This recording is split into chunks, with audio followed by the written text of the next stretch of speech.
आगे आगे देखो होता है क्या.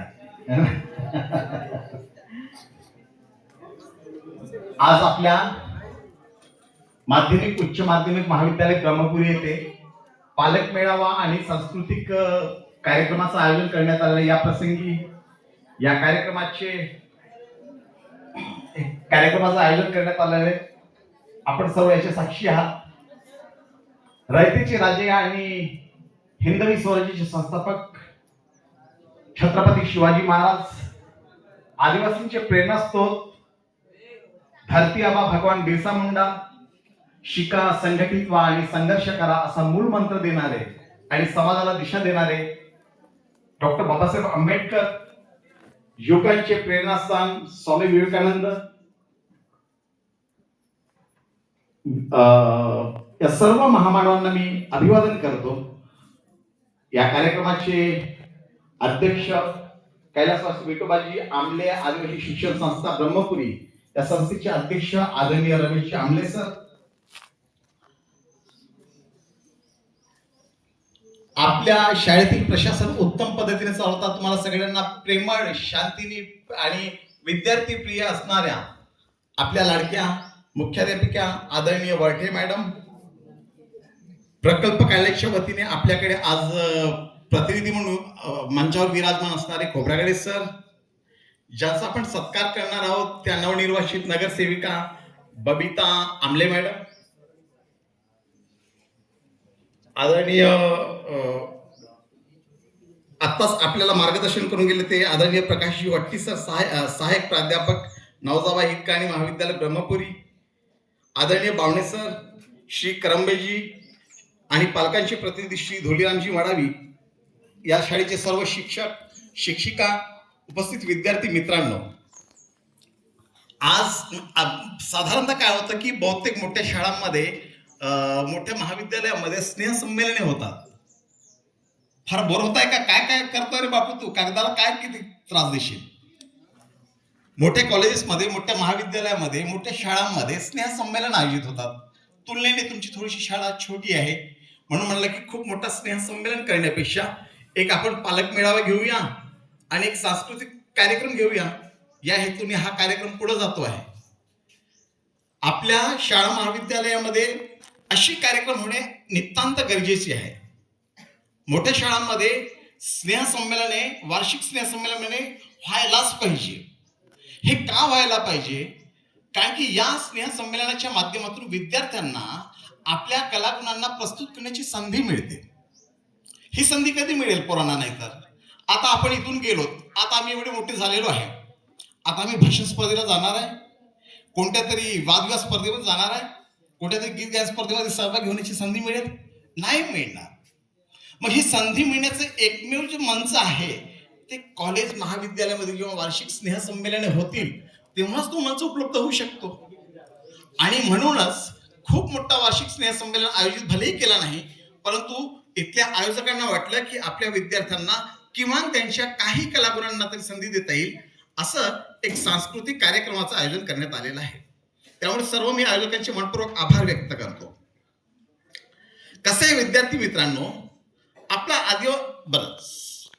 शेड्यूल्ड कास्ट, अनुसूचित जाती आणि अनुसूचित जमाती दोन्ही प्रवर्गांना आरक्षण आहे. दोघांनी मुख्य प्रवाहामध्ये येण्याची संधी आहे. शासनाच्या वेगवेगळ्या योजना आहेत. शिक्षणासाठी संधी आहे, अन्य परदेशात जाऊन शिक्षण घेण्याची संधी आहे, वेगवेगळ्या योजना आहेत, उद्योगामध्ये आपलं नाव लौकिक करण्याची संधी आहे.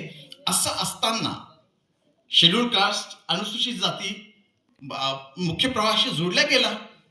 आता जे उच्चस्तर समाज आहे त्यांच्याशी तो स्पर्धा करू लागलेला आहे, पण आपला समाज हा तिथेच अडकून पडलेला आहे. तर हे अडकून पडलं आपण, याच्यामध्ये आपलं कधीतरी बाहेर यावं लागेल ना.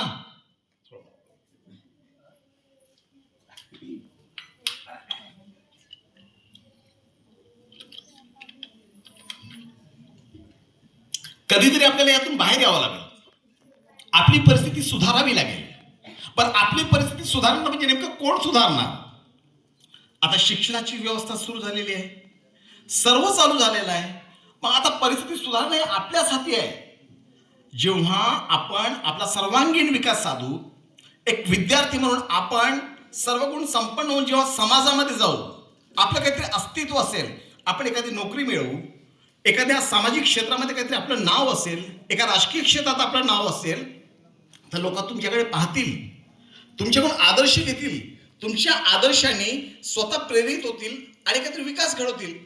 तेव्हा आपला समाज पुढे येईल. मी पण एक डायलॉग सांगतो, तेव्हा आपला समाज खऱ्या अर्थाने म्हणेल जी आपली अंधकारमय परिस्थिती आहे ती बाहेर निघेल.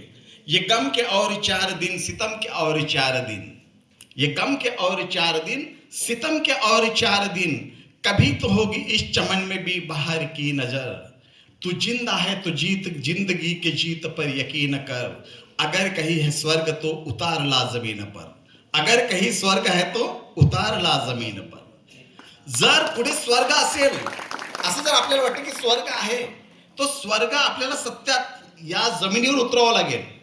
आणि हे सगळं कशा माध्यमातून होऊ शकतं? शिक्षणाच्याच माध्यमातून होऊ शकतं.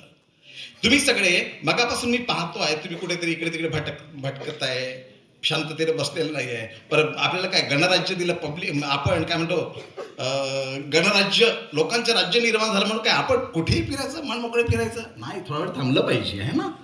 आज 26 जानेवारी तसं तुम्ही मनमुराद आनंद घेऊ नका. आमचं बाबा लोकांचं राज्य निर्माण झालं आहे, लोकांनी लोकांसाठी चालवलं राज्य, म्हणजे आमचंच राज्य आहे तर आम्ही कसंही फिरू.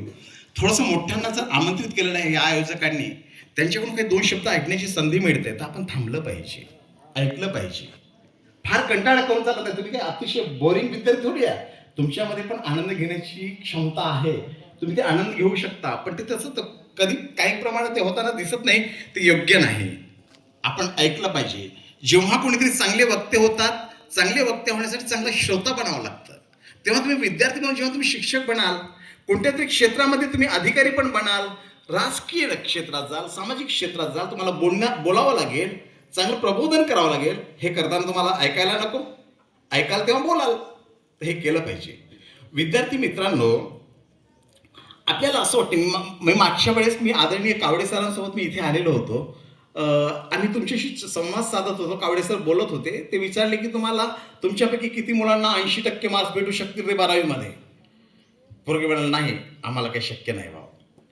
म्हणले 70 तरी नाही. मग कोणीतरी म्हणले 60%. 1-2 मुलांनी हात वर केलेला होता. तर आपण असं घाबरण्यासारखं काय आहे? किंवा आपल्यामध्ये ती क्षमता नाही आहे, आपण हे सगळं करू शकत नाही? निश्चितपणे करू शकतो. एक आदिवासीमध्ये मी तुम्हाला एक उदाहरण देतो, ज्या उदाहरणाने तुम्हाला एक प्रेरणा मिळेल. वडार समाज असतो, एनटी समाजामध्ये येतो. एनटीमध्ये आदिवासींसारखाच एक वडार समाज आहे. त्या समाजातील सोलापूर जिल्ह्यातील करमाळा तालुक्यामध्ये एक जेऊर गाव आहे. या जेऊर गावचं एक कुटुंब होतं. वडील मरण पावले, आई फक्त होती, आई मुलांचा सांभाळ करायची. तर आई सांभाळ करण्यासाठी त्या प्रदेशामध्ये जेव्हा रोडचे कामं व्हायचे, तर रोडमध्ये जी गिट्टी असायची, दगड, मोठे मोठे गोटे जमा केलेले असायचे, आणि ते गोटे फोडून त्याची गिट्टी करायची आणि गिट्टी पसरायची. तर हे काम चालू होतं. आई रोज कामावर जायची. एक मुलगा होता जो 4 वर्षांचा होता. आता मुलाला कुठं ठेवायचं? कामगार माणसं जी असं असतं की आपल्या मुलांना आपल्यासोबत घेऊन जातात. ती आई आपल्या मुलाला कामावर घेऊन जायची गिट्टी फोडण्यासाठी. जेवण बिवण करायची. पोरं, या बाईचा जसा मुलगा होता तसा अन्य पण पोरं होते. पोरं खेळत बसायचे. खेळता खेळता आई, ते पोरं खेळतायत, आई आपली गिट्टी फोडताय, असं दिवसभर काम चालू व्हायचं. त्याच्यातून मजुरी मिळायची आणि त्यांचं कुटुंब चालायचं. एक दिवस आई, पोरगा खेळत आहे, आई गिट्टी फोडत आहे. गिट्टी फोडता फोडता खाली एक हे होतं, खाली काहीतरी मजबूत दगड असेल आणि त्याच्यावर गोटा ठेवला आणि हातोडीने तो मारणार. तेवढ्यातच तो पोरगा खेळता खेळता समोर धावून आला आणि त्या गिट्टीचा एक बारीक कण उचलला आणि त्या पोराच्या डोळ्यात घुसला. खूप रक्त निघायला लागलं. आईने आपला पदर घेतला, ते रक्त पुसलं. रक्त पुसल्यानंतर तो रक्तबंबाळ झाला. मग तिथल्या सरकारी दवाखान्यामध्ये घेऊन गेले करमाड्याच्या, पण तिथे काही इलाज होणं शक्य नव्हतं. जास्त घाव झालेला होता. ते डॉक्टर सांगितले तुमचा उपचार इथे होणार नाही, तुम्ही अहमदनगरमध्ये जा, तिथे चांगल्या डोळ्याच्या डॉक्टरांना दाखवा आणि त्याचं ऑपरेशन करावं लागेल, तेव्हा हा बरा होईल. ते गेले तिथे अहमदनगरच्या जिल्ह्याच्या ठिकाणी एका प्रायव्हेट दवाखान्यामध्ये. आणि ती आई आपल्या आकांताने म्हणते की डॉक्टर साहेब, हा माझा मुलगा, असा एकुलता एक मुलगा आहे. माझ्या या कामामध्ये मी गिट्टी फोडताना त्याला दगड लागला, त्याचा डावा डोळा आता निकामी होण्याच्या मार्गात आहे, कृपया त्याच्यावर उपचार करा, डोळा दिसला पाहिजे. डॉक्टर म्हणाले ठीक आहे. डॉक्टरनी पाहिलं, त्याच्यामध्ये आतमध्ये खूप बारीक गिट्टी आतमध्ये खोलपर्यंत गेलेली होती. डॉक्टर म्हणाले असं ऑपरेशन करावं लागेल. ती विचारली डॉक्टर साहेब मग खर्च किती येईल? ते म्हणाले की 40,000 येईल. ती बाई म्हणाली डॉक्टर साहेब मी खूप प्रयत्नाने, आता जेव्हा माझ्या मुलाला इथे गिट्टी रुतली, मी तेव्हा इथे तुमच्या दवाखान्यात आणण्यासाठी एका जे पोलीस पाटील आहेत, पोलीस पाटलांकडून मी जेमतेम पैसे घेऊन, कर्जावर पैसे घेऊन मी इथे पोहोचलेली आहे. आता मला 40,000 रुपये कुठून जमवायचे? काहीतरी करा, थोडंसं माझी मदत करा आणि कमीत कमीमध्ये करून द्या. तर कमीत कमीमध्ये डॉक्टर म्हणाले कितीही कमीत कमी करायचं म्हटल्यानंतर तरी 30,000 रुपये खर्च येईल. बाकी मी अन्य गोष्टी आकारणार नाही, पण जे मिनिमम गोष्टी मला आकाराव्या लागतील. बाई परत आली. 30,000 रुपये नव्हते ते एवढंच. लगेच बाई घरी परत आली, पैसे जमवण्याचा प्रयत्न करायला लागली. पैसे जमवता जमवता 8 दिवस लोटून गेले. 8 दिवस जमल्यानंतर परत ती मग त्या पोराला घेऊन दवाखान्यात गेली. ऑपरेशन तर झालं, पण मात्र तोपर्यंत उशीर झाल्यामुळे तो डोळा पूर्णपणे निकामी झाला. अंध झाले, ते पूर्ण अंध झाले. आणि नंतर आईला पुढं वाईट वाटलं खूप की माझा मुलगा, एकुलता एक मुलगा, ज्याचा एक डोळा आता खराब झाला. मी आता परत जर गिट्टीच्या कामावर गेलो, दगड फोडायच्या कामावर गेलो आणि चुकून मुकून त्याचा दुसरा जो डोळा खराब झाला तर माझा पोरगा अंध होईल. मी कामावर जायचं नाही, असं तिने मनाशी निश्चय केला आणि घरी थांबली लाचार हो. दरम्यानच्या काळामध्ये एक आजी त्यांच्या घरी गेली आणि म्हणाली, त्यांचं नाव पार्वताबाई. पार्वताबाई तुम्ही एवढ्यात कामाला जात नाहीये, का बरं जात नाहीये? ती म्हणाली पार्वताबाई, त्या मुलाची आई, की माझा एकुलता एक मुलगा बाई, त्याचा एक डोळा खराब झाला माझ्या गिट्टी फोडण्यामुळे. आता दुसरा पण डोळा जर निकामी झाला तर मग मी कोणाकडे पाहून जगू? त्यापेक्षा मी कामालाच जात नाही. कामाला जाणं तिने बंद केलं. मग कामाला जाणं मी बंद केलंय म्हणे. पार्वताबाई म्हणाली, बाई आता खूप दिवस तू थांबलीस ना, झाला डोळा दुरुस्त झाला. आता तो 6-5 वर्षाचा होत आलेला आहे. तू एक काम कर, जिल्हा परिषदेच्या शाळेला पोराला टाक. शाळेमध्ये शिक्षक सांभाळतील मुलाला, तू कामाला जाऊन येशील, तोपर्यंत तूही परत येणार, पोरगाही परत येणार. पार्वताबाईला पटलं की हो, हा चांगला सल्ला आहे की माझ्या पोराला आता घेऊन जावं पण लागणार नाही, त्याला इजा होण्याची पण शक्यता नाही आहे. माझा पोरगा शिकेल सुद्धा आणि माझं काम पण होईल. ती तशाच पद्धतीने लगेच गेली शाळेमध्ये, आपल्या पोराचं ऍडमिशन करून घेतलं. झोपू नका. झोपले आहे बाबू? किती झोपतोस? किती झोपण्याचं कारण नाही आहे. ती गेली, पोराला शाळेत ऍडमिशन केली. ऍडमिशन करून आपल्या कामाला जायला लागली. आता कामाला जात असताना एके दिवशी काय झालं की जे रोडचं काम होतं त्याचं इन्स्पेक्शन करण्यासाठी, ते बघण्यासाठी म्हणून कलेक्टर साहेब आले होते. कलेक्टर साहेब म्हणल्यानंतर तुम्हाला माहिती आहे कलेक्टरचा काय रुतबा असतो. कलेक्टर येत आहेत म्हणल्यानंतर बरेच लोक कामाला लागले. सगळ्यांची पळापळ धावाधाव चालू झाली. आतापर्यंत त्यांनी पाहिलं होतं की त्यांचा दिवाणजी, त्यांचा मुख्य ठेकेदारावर कधी कधी लक्ष द्यायला यायचे तहसीलदार. पण आता मात्र ती बाई पाहत होती की तो जो दिवाणजी होता, दिवाणजी पण धावपळ करत होता, कंत्राटदार धावपळ करत होता, तहसीलदार धावपळ करत होते, तिथले उपजिल्हाधिकारी म्हणजे एसडीओ साहेब पण धावपळ करत होते. आणि या सगळ्यांची धावपळ चाललेली होती. सगळेजण सांगत होते की हे आमचं काम असं चाललंय सर, तसं चाललंय. थोडंसं कलेक्टर साहेबांची खुशामत करण्याचा प्रयत्न करत होते. बाई हे सगळं निरखून पाहत होती. ते सगळे पाहिले, गेले, त्यांनी काय काय सूचना असतील त्या सूचना दिल्या आणि नंतर गेल्यानंतर ती बाई त्या दिवाणजीला विचारली, अरे दिवाणजी भाऊ, हे कोण होते की यांच्या मागे लोक एवढे सगळे धावाधाव करत होते, सगळे त्यांच्या मागच पडत होते. आम्ही पाहत होतो की बाबा तहसीलदार म्हणजे इतकी मोठी व्यक्ती, एसडीएम तर त्याच्यापेक्षा मोठी व्यक्ती, तरी त्या माणसाच्या मागे धावते. माणूस होता कोण? ते तो दिवाणजी सांगतो की हे आपल्या सोलापूर जिल्ह्याचे कलेक्टर आहेत.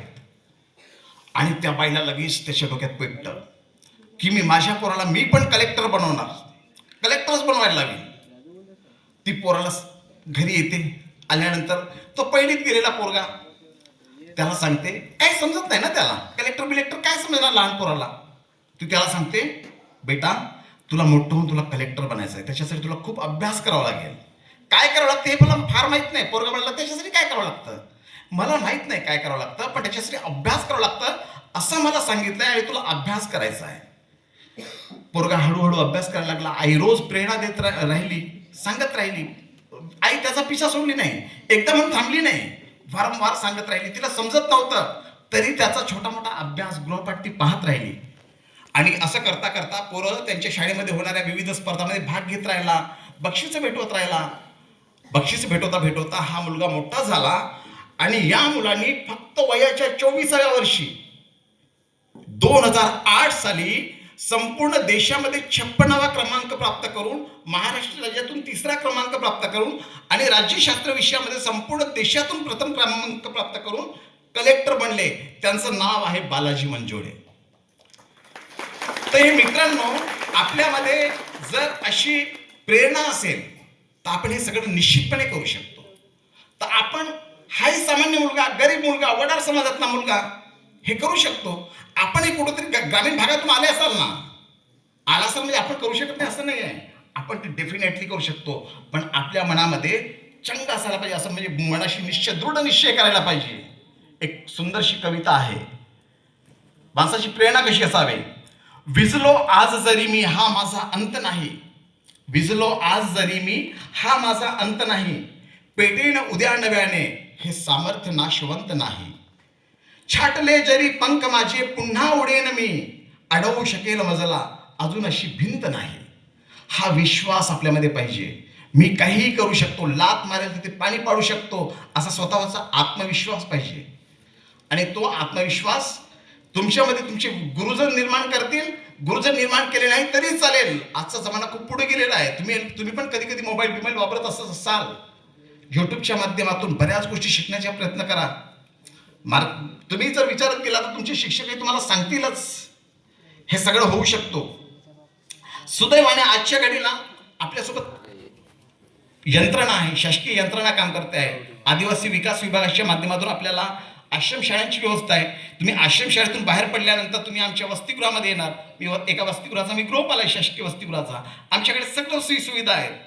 सकाळी नाश्त्यामध्ये 3-4 मेनू, काय दूध काय, उसळ काय, बिस्किट काय, केळी काय, अंडे काय, ह्या सगळ्या गोष्टी नाश्त्यामध्ये रोज. जेवणामध्ये 2 भाज्या, पिकं वरण, आठवड्यातून एकदा चिकन, एकदा मटण, हे सगळं खायला भेटतं. उद्देश काय? सुदृढ शरीरामध्ये सुदृढ मन वास करतं. म्हणून आपलं शरीर देखील सुदृढ बनलं पाहिजे. म्हणून खायला पण चांगलं मिळतं. चांगलं शरीर असेल, पोटपीठ चांगला भरला की आपण चांगला अभ्यास करू शकतो. कारण की उपाशी पोटी खूप मोठा अभ्यास करणं शक्य आहे का? नाही आहे. मग हे सगळं मिळतं. आपल्यासोबत डिपार्टमेंट आहे, योजना आहेत. मग तेव्हा आपण याचा परिपूर्ण फायदा घेतला पाहिजे. आपण अभ्यास केला पाहिजे. ह्या संधी जर आपण ही गमावली तर परत संधी येणार नाही. तुम्ही विद्यार्थीचा, तुम्ही छोटे विद्यार्थी, तुम्हाला मी नुसतं भाषण करून चालणार नाही. तुम्हाला मी काही गोष्टींच्या माध्यमातून, काही उदाहरणांच्या माध्यमातून समजावण्याचा प्रयत्न करतो. आपल्याला ही मिळालेली संधी आहे. या संधीचं सोनं करणं आपल्या हाती आहे. एक संधीच्या बाबतीत पण मी तुम्हाला एक दाखला देतो, एक गोष्ट सांगतो. एक गोदावरी नदीच्या काठी एक मंदिर असतं, भगवान शंकराचं मंदिर. त्या शंकराच्या मंदिरावर एक पुजारी असतो. 20-25 वर्षापासून तो पूजा करत आलेला असतो. त्याचा भगवान शंकरावर प्रचंड विश्वास असतो, खूप प्रचंड श्रद्धा असते. कारण की तो नेहमी भक्ती करतो. काय मुलींनो, तुम्ही पण भक्ती करताय ना? कधी कधी पूजा अर्चा आपली काही करत असेल की नाही? तर तसा हा महाराज नेहमी भक्ती करायचा. खूप मोठा त्यांचा पुजारी होता. त्यामुळे कोणत्याही परिस्थितीमध्ये मला भगवान शंकर वाचवतील असा त्यांचा विश्वास होता. काय होतं, पावसाळ्याचे दिवस लागले, खूप धोधो पाऊस पडायला लागलेला आणि पाऊस पडता पडता नदी भरायला लागली. नदी भरायला लागल्यानंतर आपल्याकडे आपत्ती निवारण व्यवस्था असते, आपत्ती निवारण समिती बनते तहसील लेवलला. तर असं जेव्हा पाणी भरायला लागलं, नदी काठोकाठ वाहायला लागली, तेव्हा त्या विभागाचे तलाठी असतात. तलाठी गेले महाराजांकडे. महाराजांना म्हणले, महाराज आता नदी काठोकाठ भरलेली आहे, तुम्हाला इथे राहणं योग्य नाही आहे. कधीही तुम्हाला नदी वाहून घेऊन जाऊ शकते. तुम्ही परत चला, आता कुठेतरी तुम्हाला चांगल्या ठिकाणी मी व्यवस्था करून आणण्याची. तर मुलींनो काय होतं, तो ऐकत नाही. तो म्हणतो की असं कसं मला देव मारणार आहे? देव तर मला तारणार आहे, कारण की मी देवाचं प्रचंड भक्त आहे. किती दिवसापासून मी त्याची पूजा करतो. देव माझा जीव घेऊ शकत नाही, मला देव निश्चितपणे वाचवेल. ऐकत नाही, निघून जातो तलाठी. पुढं खूप पाणी भरायला लागतं. मग एक पायरीपर्यंत पाणी येतं, एका पायरीपर्यंत पाणी येतं.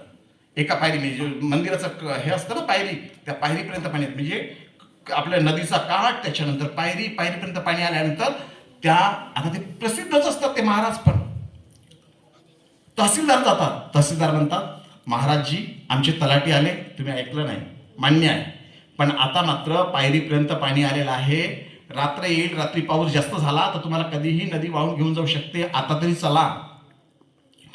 ते म्हणाले नाही, तहसीलदार म्हणण्यावर मी काही जाणार नाही, मला विश्वास आहे, इतक्या वर्षापासूनचा जर भक्त आहे मी, तर मला निश्चितपणे भगवान शंकर वाचवतील. ऐकत नाही, निघून जातात. मग नंतर काय होतं, जेवढ्या पूर्ण पायऱ्या असतात त्या पायऱ्याच्या पूर्ण काठोकाठ नंतर त्या मंदिराच्या पूर्ण त्यांचे पाय भिजायला लागतात, इतकं पाणी येतं.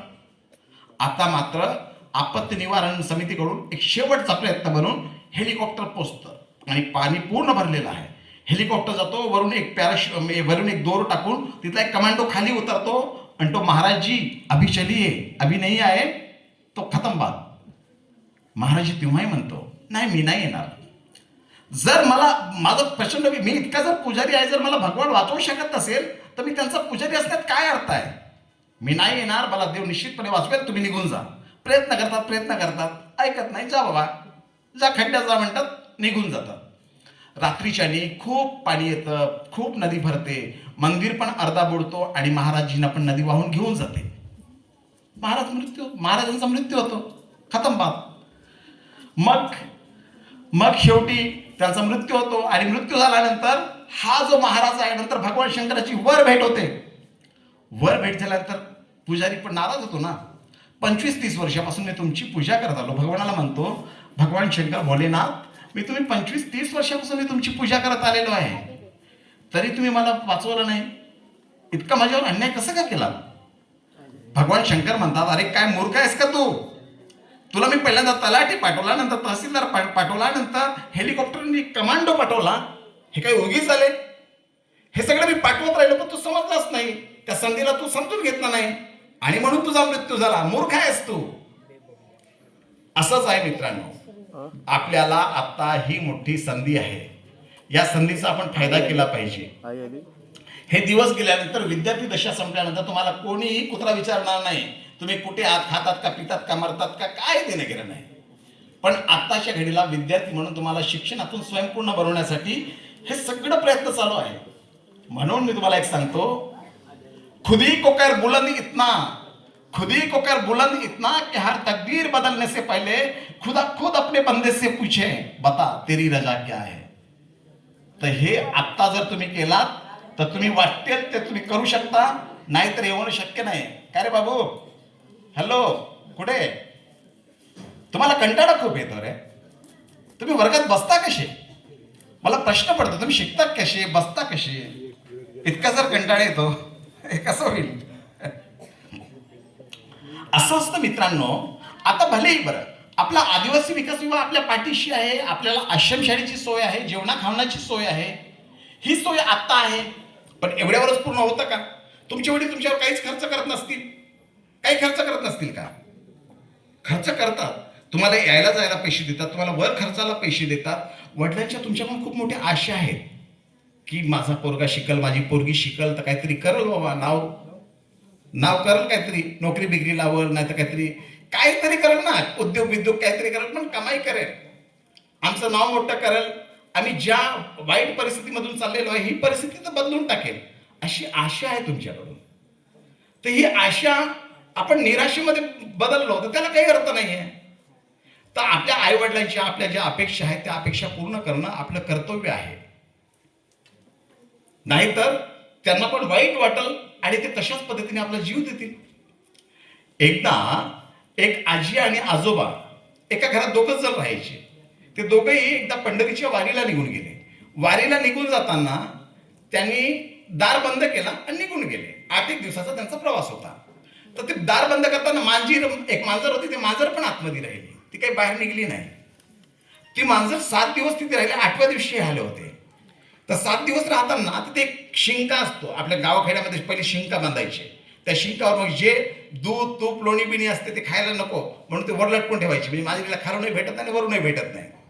तर अशा शिंका होता, शिंकाच्या वर एक हंडी होती आणि वर एक काहीतरी पांढरं असं एक होतं. त्या मांजरीला वाटत राहिले की हा लोण्याचा गोळा आहे मांजरीने 7 दिवस मध्ये मध्ये मध्ये मध्ये उड्या घेऊन प्रयत्न करत राहिले की तो जो लोण्याचा गोळा आहे तो मला भेटल. पण कितीही प्रयत्न केले पण तो काय लोण्याचा गोळा तिला सापडला नाही. मग 7 दिवस पूर्ण करून 8व्या दिवशी जेव्हा ते आजी आजोबा घरी परतले तेव्हा त्यांनी दार उघडला. दार उघडला तेव्हा थोडंसं हवेची झुळूक आली आणि शिंका असा हलला आणि वर जे पांढरं ठेवलेलं होतं तो खाली पडला. आणि खाली पडल्याबरोबर मांजर आता इतक्या दिवसापासून वाट पाहते ते आजी आजोबा घाबरल. ती ताबडतोब गेली आणि तोंडामध्ये घेतली.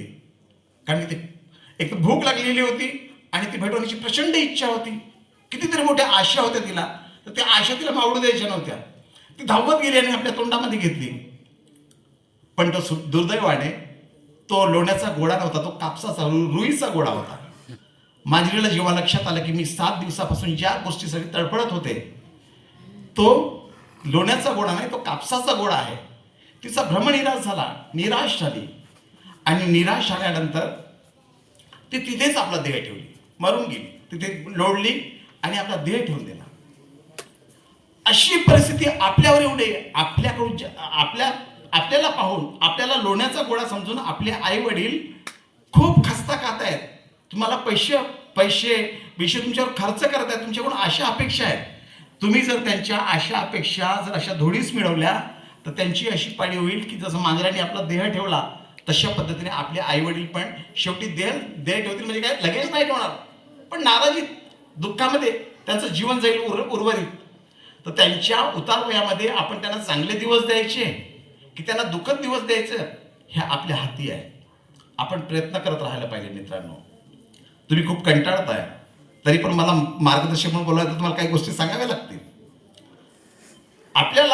तुम्हाला वाटतं की हे सगळं करूनही माझ्यानी होत नाहीये, मला काही कसं शक्य आहे, मला तर लहानपणी मी अभ्यास केला नाही, माझं प्राथमिक शिक्षण खूप कमजोर आहे, मग मी आता काय खूप मोठा तीर मारणार आहे, दिवे लावणार आहे, असं तुम्हाला वाटू शकतं. पण असं नाही आहे. खूप सामान्य व्यक्ती, एक विजय कुमार फड नावाचे एक कलेक्टर होऊन गेले.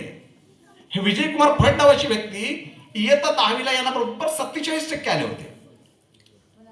47% आल्यानंतर त्यांच्या वडिलांची इच्छा होती की पोरांनी सायन्समध्ये ऍडमिशन करावं.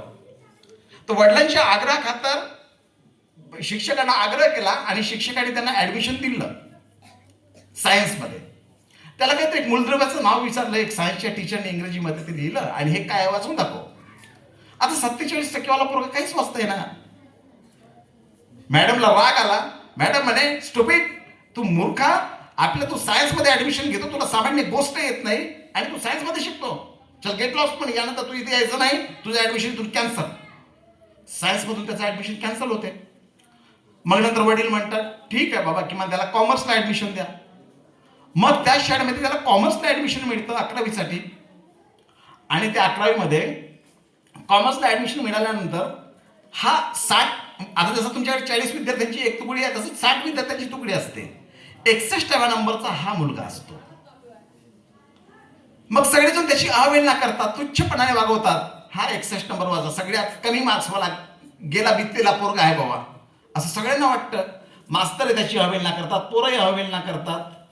ह्या सगळ्या गोष्टीचा मात्र त्या पोराला वाईट वाटायला लागला आणि या पोराने निश्चय केला की नाही, आता असं अपमानाचं जीवन जगायचं नाही. आपण पण अभ्यास करायचा आणि दाखवून द्यायचं की माझ्यामध्ये पण ती क्षमता आहे, माझ्यामध्ये ती क्षमता आहे. अपनी जमी अपना आकाश पैदा कर, अपना नया इतिहास पैदा कर. अपनी जमी अपना आकाश पैदा कर, अपना नया इतिहास पैदा कर. कौन किसके लिए जीता है ऐ मेरे दोस्त, हर कदम पे विश्वास पैदा कर. तर यांनी म्हणलं की तो विश्वास निर्माण केला पाहिजे.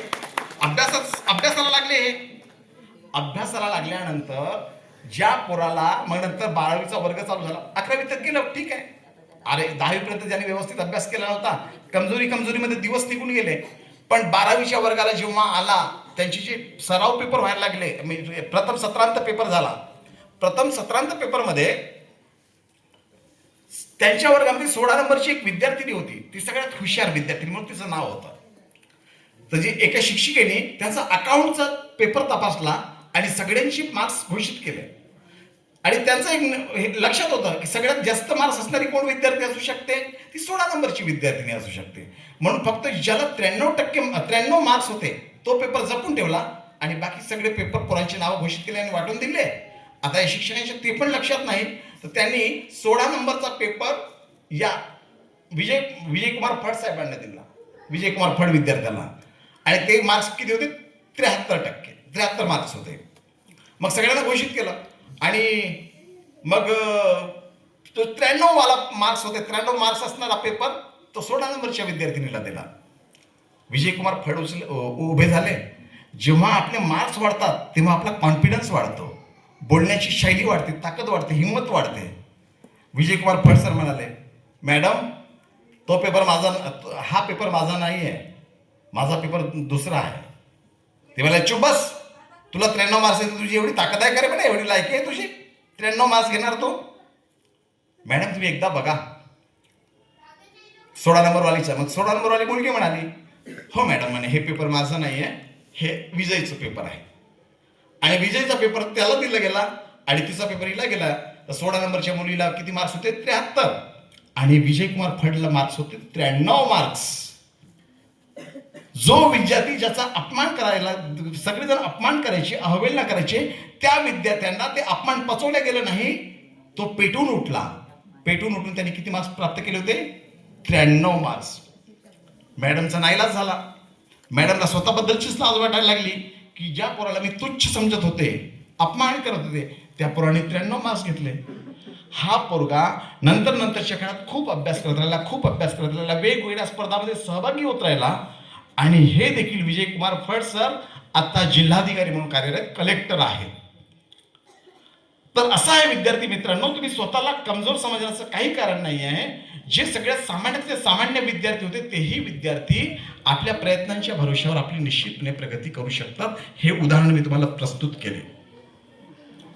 कधीही हारायचं नसतं, कधीही निराश व्हायचं नसतं, सतत स्वतःला प्रेरणा द्यायची असते. काही सुंदरशा कविता असतात, ह्या कविता पण आपल्या डोक्यात असल्या पाहिजे.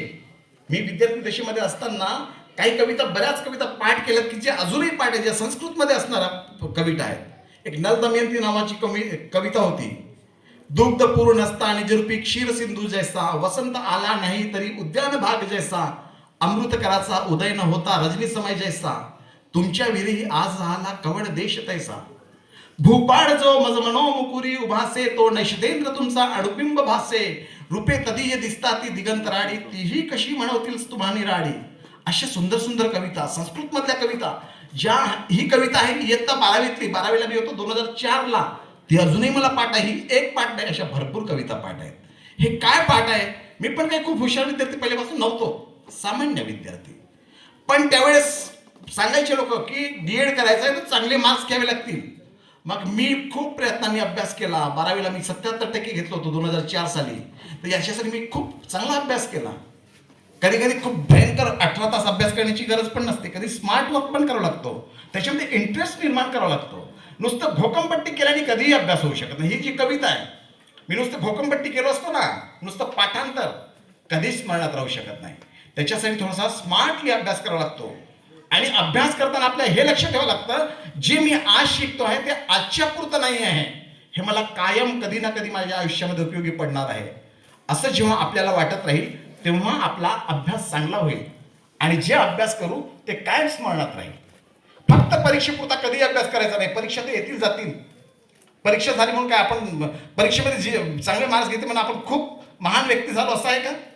त्याच्यानंतर खऱ्या अर्थाने शिक्षण घेऊन जेव्हा बाहेर पडतो, नोकरी घेऊन बाहेर पडतो, तेव्हा समाजाभिमुख आपण काम करतो की नाही त्यावर डिपेंड करतं. ते ह्या सगळ्या गोष्टी आपल्या जडणघडणीमध्ये कारणीभूत असतात. आता हे करताना मी शिक्षकांकडून एक अपेक्षा करतो. एक आपल्या लाकूड तोड्याची गोष्ट माहिती आहे? लाकूड तोड्याची गोष्ट काय? एक लाकूड तोड्या होता. नेहमी तो जायचा लाकडं तोडायला, लाकडं तोडायला जायचा आणि यायचा, लाकडं विकायचा आणि त्याच्यावर त्यांच्या कुटुंबाचं उदरनिर्वाह व्हायचं, पोट भरायचं. आता लाकूड तोडायला गेलं तर तुम्हाला माहित असेल की त्याची लोखंडाची कुऱ्हाड पाण्यात पडली. मग नंतर तो देवाला प्रार्थना करू लागला. मग देव फिरताना त्यांचा देवदूत प्रसन्न झाला. नंतर त्यांनी तर पहिल्यांदा लोखंड आपल्या कशाची कुऱ्हाड काढली? सोन्याची कुऱ्हाड काढली. नंतर चांदीची कुऱ्हाड काढली. नंतर लोखंडाची कुऱ्हाड काढली. पहिल्यांदा दोन्हीची, सोन्याची चांदीची, ती माझी नाही म्हणून त्यांनी प्रामाणिकपणे कबूल केलं. आणि नंतर जी लोखंडाची निघाली तेव्हा ते म्हणले की हीच लोखंडाची माझी कुऱ्हाड. त्याचा प्रामाणिकपणा पाहून देवदूत प्रसन्न झाले आणि तिन्ही कुऱ्हाडी त्याला भेट दिल्या. आता सोन्याची कुऱ्हाड एक एवढी मोठी कुऱ्हाड, मग ते श्रीमंत बनलं, सदन बनले ते, है ना. आता हीच गोष्ट जेव्हा एक शिक्षक एका विद्यार्थ्याला सांगत होते, तेव्हा विद्यार्थी म्हणाले, सर आता ही गोष्ट आता अशी राहिलेली नाही आहे. मग बाळा कशी राहिली ती गोष्ट? विद्यार्थी म्हणाला, सर आता लाकूड तोडायचा मुलगा जंगलात लाकडं तोडायला गेला. लाकडं तोडायला गेला, पण तो एकटाच गेला नाही, आपल्या बायकोला घेऊन गेला. मग काय झालं? बायकोला घेऊन गेला तर काय झालं? मग बायकोला घेऊन गेल्यानंतर आता त्याची कुऱ्हाड पाण्यात नाही पडली, त्याची बायको पाण्यात पडली. मग बायको पाण्यात पडल्यानंतर तो गयावया करू लागला आणि देवदूत शेवटी प्रसन्न झाला. प्रसन्न होऊन देवदूत म्हणतो, काय झालं बेटा, तुला काय, तुझी मी मदत करू शकतो? तेव्हा तो म्हणतो की देवदूता, माझी बायको पाण्यात पडली, माझ्या बायकोला वाचवा, माझ्या बायकोला मला परत करा. तेव्हा तो देवदूत पाण्यामध्ये उडी मारतो आणि पहिल्यांदा काढतो राखी सावंत. राखी सावंत तुम्हाला माहिती आहे, एक सिनेसृष्टीतली एक व्यक्ती आहे, ग्लॅमर मध्ये राहते. राणी मुखर्जी माहिती आहे. तर पहिल्यांदा राखी सावंतला काढतो. राखी सावंतला काढल्यानंतर तो, हे घे तुझी बायको. तो म्हणतो, अच्छा ठीक आहे, धन्यवाद माझी बायको तुम्ही काढून दिलात, धन्यवाद, असं तो देवदूतांना म्हणतो. तेव्हा देवदूत त्याच्यावर इतका रागावतो, अरे तू काय माणूस आहेस, तुझा वडील किती प्रामाणिक होता, त्याला मी सोन्याची कुऱ्हाड काढून दिली, चांदीची कुऱ्हाड काढून दिली, तेव्हा तो ते नाही म्हणाला, आणि जेव्हा त्याची लोखंडाची कुऱ्हाड दिली तेव्हाच तो म्हणाला की ही माझी कुऱ्हाड आहे. काय तो प्रामाणिक व्यक्ती, आणि तू किती खोटारडा. जगाला माहिती की राखी सावंत कोण आहे, आणि तू राखी सावंतला माझी बायको म्हणतोस, लाज नाही वाटत? तेव्हा तो म्हणतो, भगवंत हे बरोबर आहे, पण आजचा जमाना बघा, तुम्ही आता पहिल्यांदा राखी सावंतला काढलं, नंतर राणी मुखर्जीला काढणार, नंतर माझी बायको काढणार, मग नंतर माझा प्रामाणिक पाहून 3 बायका देणार. 3 बायकांना मी काही पोचू शकत नाही, आणि याचं भांडणं पण मी सांभाळू शकणार नाही. तर एवढी पोरं स्मार्ट झालेली आहे. मग एवढी स्मार्ट झाली तर अगदीच आपण ट्रॅडिशनल पद्धतीने, पारंपरिक पद्धतीने विद्यार्थ्यांशी डील करायला लागलो, विद्यार्थ्यांना शिकवायला लागलो, तर विद्यार्थी पण आपल्याला मूर्खात काढतील. तेव्हा आपलं पण आता युगानुसार आपल्या शैलीमध्ये आपल्याला परिवर्तन करणं निश्चित गरजेचं आहे. तर शिक्षक ते निश्चितपणे करत असतील, करत नसेल तर करावं अशी माझी अपेक्षा आहे. आणि मी तुम्हाला एक शेवटची एक सुंदर ओळ सांगतो, चांगल्या कविता आहेत, जे तुम्ही प्रेरणा घ्यावी, कधी अपयश आले की खचून जाऊ नये. लहरों से डरकर नौका पार नहीं होती, लहरों से डरकर नौका पार नहीं होती, कोशिश करने वालों की हार नहीं होती. नन्ही चींटी जब दाना लेकर चलती है, चढ़ती दीवारों पर 100 बार फिसलती है. गिरकर चढ़ना, चढ़कर गिरना न अखरता है, मन का विश्वास रगों में साहस भरता है. उसकी मेहनत बेकार नहीं होती, कोशिश करने वालों की हार नहीं होती. डुबकिया सिंधु में गोताखोर लगाता है, गोताखोर म्हणजे तो समुद्रामध्ये सोनं नाणं शोधायला, हिरी शोधायला आतमध्ये जातो. डुबकिया सिंधु में गोताखोर लगाता है, जा जाकर खाली हाथ लौट आता है. सहज ही ना मिलते मोती गहरे पानी में, बढ़ता दुना उत्साह इसी हैरानी में. उसकी मोटी हर बार खाली नहीं होती, कोशिश करने वालों की हार नहीं होती. एक शेवटच्या ओळी खूप सुंदर आहेत, ते तुम्ही लक्षात ठेवलं पाहिजे. असफलता एक चुनौती है, स्वीकार करो. असफलता एक चुनौती है, स्वीकार करो. क्या कमी रह गई देखो और सुधार करो. जब तक न सफल हो नींद चैन की त्यागो तुम, संघर्षों का मैदान छोड़ मत भागो तुम. कुछ किए बिना ही जय जयकार नहीं होती, कोशिश करने वालों की हार नहीं होती. तर आपण नित्यनेमाने असा प्रयत्न करत राहायला पाहिजे. तुमचं यश निश्चित आहे. तुम्हाला येणाऱ्या परीक्षेसाठी मी भरभरून शुभेच्छा देतो. आणि मला मान्यवरांनी, इथे आयोजकांनी मला आमंत्रित केलं, त्याबद्दल मी त्यांचेही आभार व्यक्त करतो. थांबतो. धन्यवाद. जय हिंद, जय महाराष्ट्र.